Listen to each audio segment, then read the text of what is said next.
Thanks for joining me for another episode of the Filled Quiver Outdoors podcast. I'm your host, Jody Thibodeau, and it's my goal with this and every episode to help you fill your quiver with God and the great outdoors. Now, if you recall, the last episode that I dropped at the beginning, right before I moved into the interview with the guys from Hermit Company, I mentioned that there are going to be some changes to the format of the show. Nothing major, but just a few odds and ends that I want to go ahead and mention now before I dive into this brief episode. But one of the biggest changes is probably going to be in regards to the On My Radar segment at the very beginning. For that, because it can get pretty lengthy trying to provide information about even just 2 or 3 different things that I've discovered that I want to share with you. What I'm going to try and limit that to is just events as opposed to major news in the outdoor world, but just events that are either coming up or have recently passed that you might want to keep mind of for next year, for the future, if they happen again. And being in South Carolina, most of these events are probably going to be local to where I live, and activities that I either am interested in participating in myself or taking my kids to participate in. Now, also, if you notice, the background here behind me is a little bit different. I'm still working on getting the studio set up finished. Hopefully by the next episode, I'll have these lights figured out a little bit better and I won't look quite so jaundiced. And but with the On My Radar, again, just going back to that, but so I don't forget to mention it, one of the things that I'm going to bring up in addition to events will be any books or TV shows related to the outdoor world or Christianity that I have recently read or watched or am currently reading. Outside of the On My Radar segment, at the end of the shows, whenever I have guests on, you'll recall the Me Too segment. I'm going to do that just a little bit differently. Going to have fewer questions. Still not 100% sure if I will be letting the guest pick all of their questions now or just limiting it down to 4 or 5 questions that are the same for everybody. But along with that, one of the questions that you'll notice, that you'll recall if you've been listening, that I ask everybody is, what is an item that you would include on your outdoor bucket list? Now, that is going to be a brand new segment that I'm still tinkering around with where exactly in the show it's going to be. It might be kind of within the show, kind of in the middle of the episode, or at the very beginning or at the very end. Again, I'm still playing around to see what works best, but it's going to be called Drop in the Bucket. And with each new episode, I will be giving you a suggestion of something that you might want to include on your outdoor bucket list. Whenever I have a guest on the show, it will be their recommendation of something that they want to include or they have included on their bucket list. So instead of including that question in their Me Too segment, it'll be a standalone segment of the show, again, called Drop in the Bucket. So stay tuned for that, starting with the next episode. And lastly, this show, I'm not seeking sponsorships. I'm not writing letters to people asking them to support the show financially, anything like that.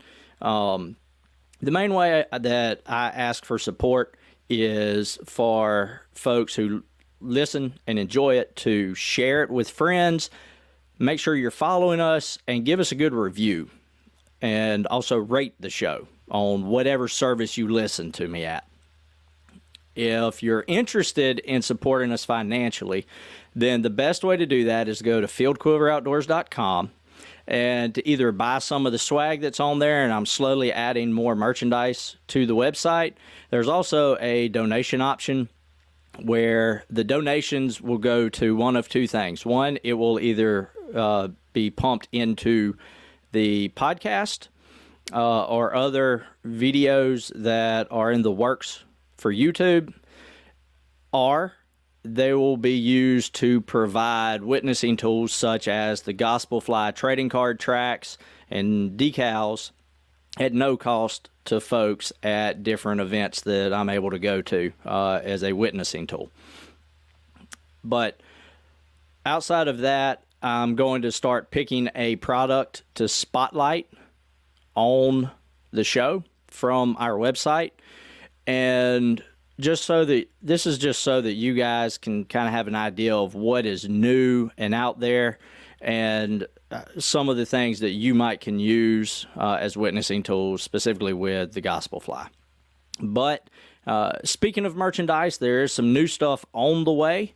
There will be a new patriotic collection that is historically themed, mostly with the American Revolution, since that is one of my largest areas of interest in terms of history and research and study.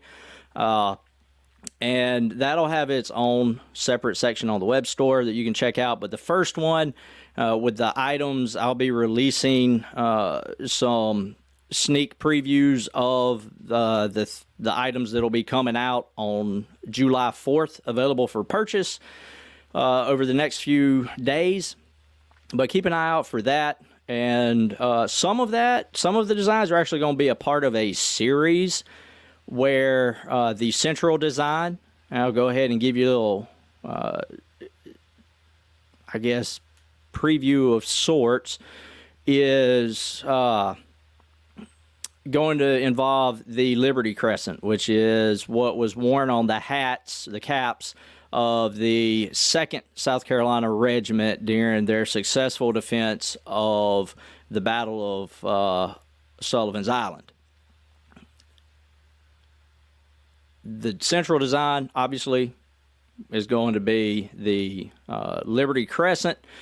And in the future, I'm working on replacing the crescent in the center of this design with something, an image symbol that is representative of each of the 13 colonies that fought in the Revolutionary War.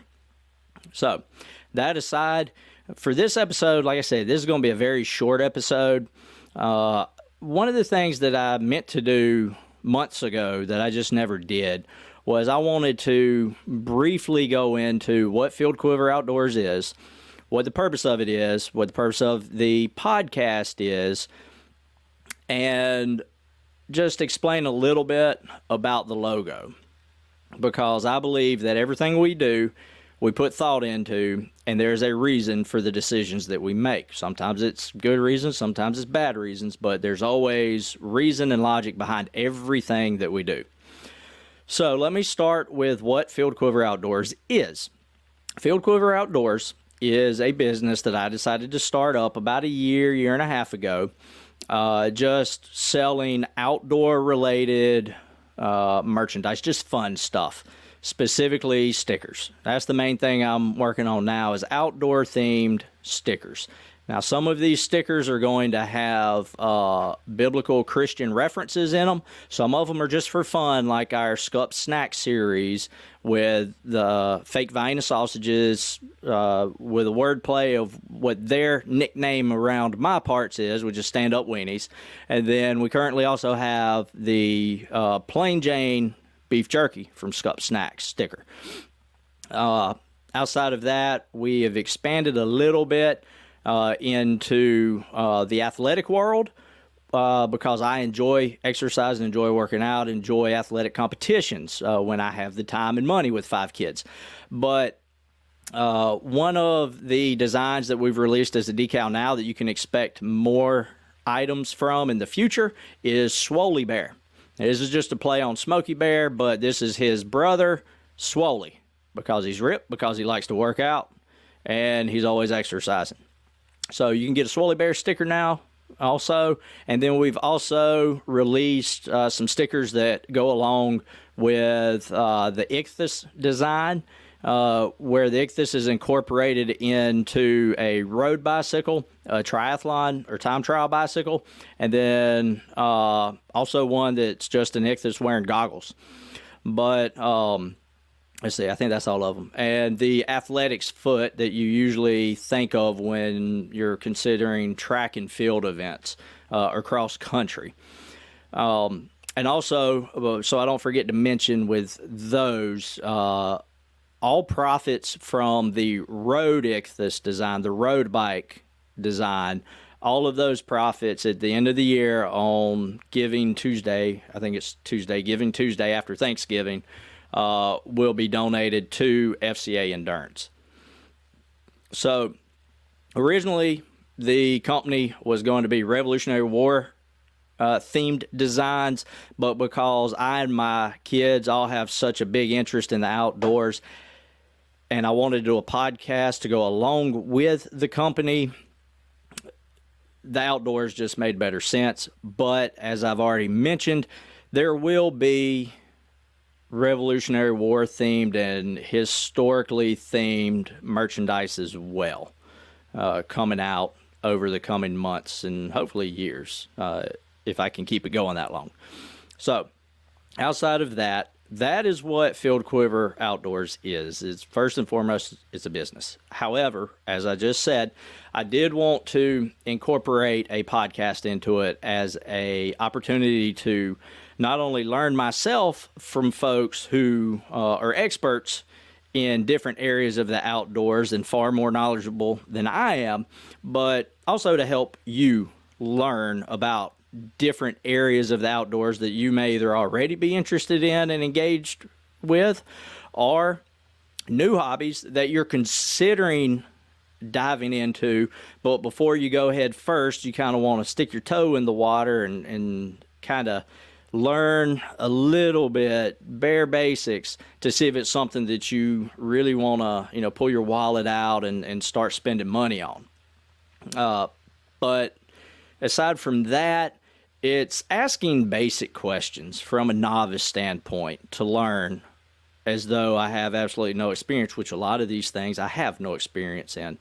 But even the stuff that I have been involved in the past and am slightly knowledgeable of, I'm asking questions with the focus of helping you learn and helping my kids learn who have not had the experience of, say, fishing or going on a turkey hunt, how to call ducks, what's the best way to start a campfire, how do you make coffee in the backcountry. Basic things that a lot of folks already know, but there might be a different way that works better for you. The only way to find out is to ask. So that's where the show stands out, is being different from the other podcasts that are out there. There's an emphasis on Christian principles and Christian beliefs as much as possible.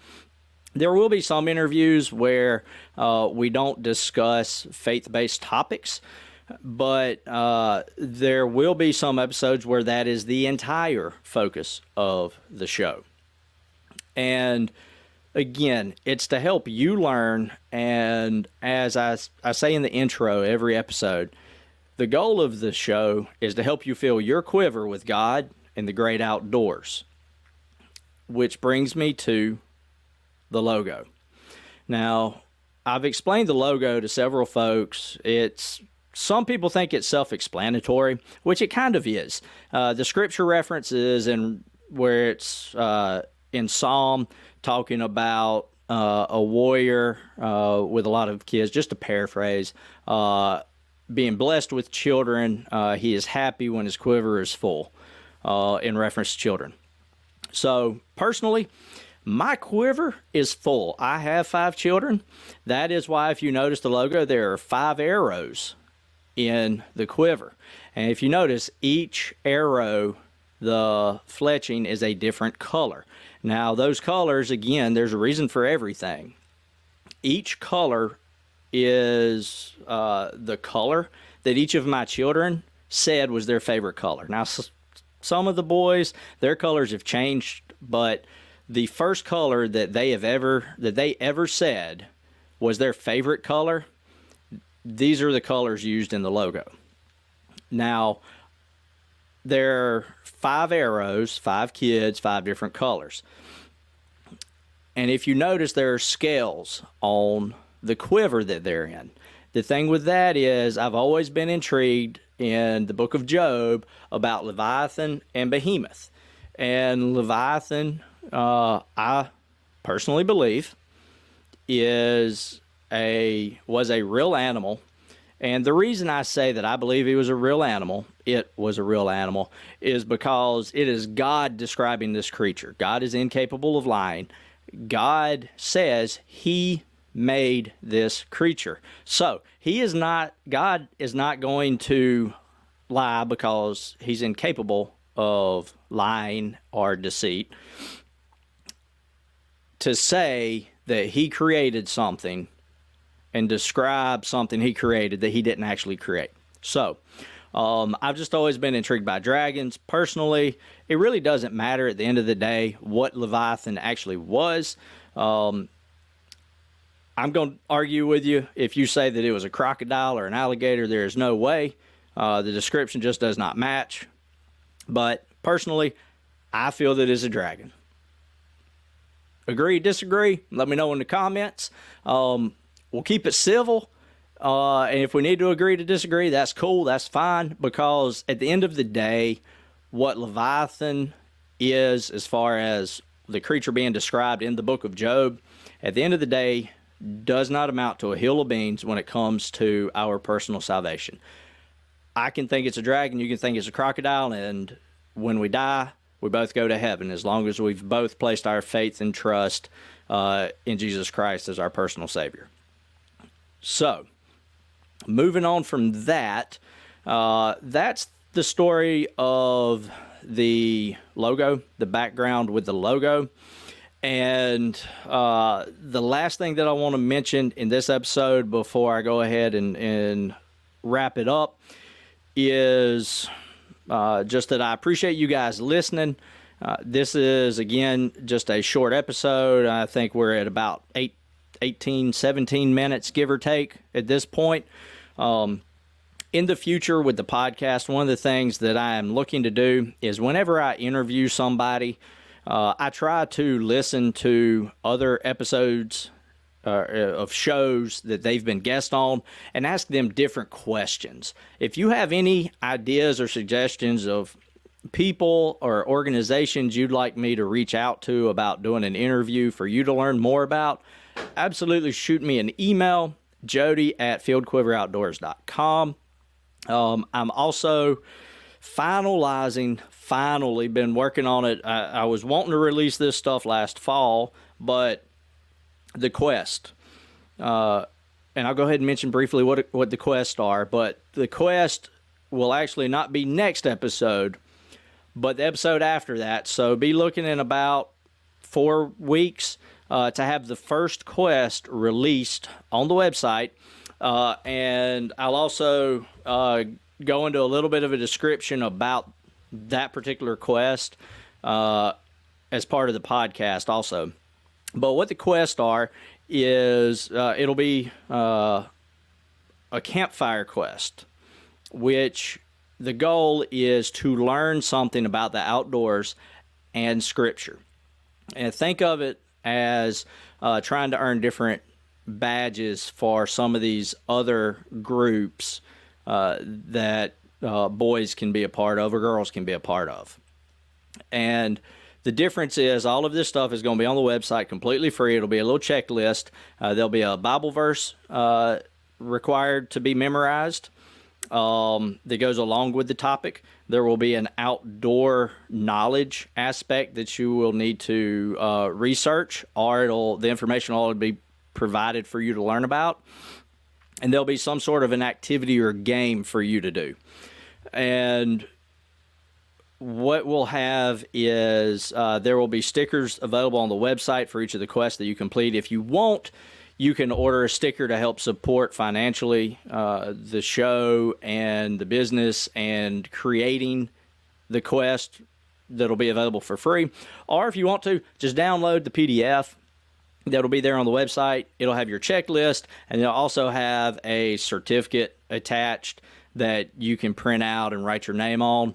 And over time, the goal is to have multiple quests that can be compiled into a themed expedition. So think of it this way. There will be multiple fishing quests that will lead up to having completed a fishing expedition. If you have any ideas of things you would like to learn in a quest or to cover in a quest, let me know. Again, Jody at filledquiveroutdoors.com, and I will absolutely give it some consideration. The ones that I am working on now are focused on ornithology with bird watching and also fishing, because those are the two things that my kids are the most interested in right now. So I'm just taking some of the things that I'm doing with them, typing them up, coming up with a cool little picture to put on the certificate and maybe a sticker, and then throwing it out there to share with you guys for something, maybe have some activities you can do with your family on the weekends or in the evenings. Outside of that, I'm going to get off of here, because out here where I'm at recording in the studio, it is a blistering, I don't know, I can't even see it. I'm pretty sure it's over 100 degrees out here in this building. So I'm sure you can see the sweat in the video if you're watching on YouTube. But if you're just listening, I can go ahead and tell you I'm pouring sweat. And so I think that's going to be my cue to go ahead and take on off out of here. But in 2 weeks, the episode is going to be discussing how to put together, organize, and present a casting competition for either your youth groups, your children's groups, your family, or you can do it like what we did at our church a couple of months ago as an outreach event and brotherhood activity.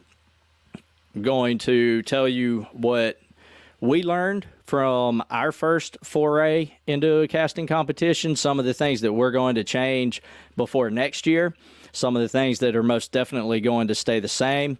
And I'm also going to tell you some of the tips and suggestions that we learned from professional angler Ott Defo from the casting competitions that he has helped put together for his church in Tennessee.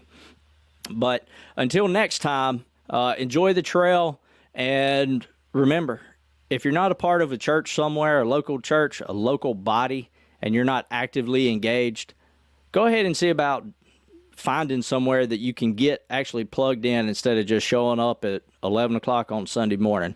I guarantee that if you get plugged in, you get involved, and you get engaged, your life's going to be a whole lot better.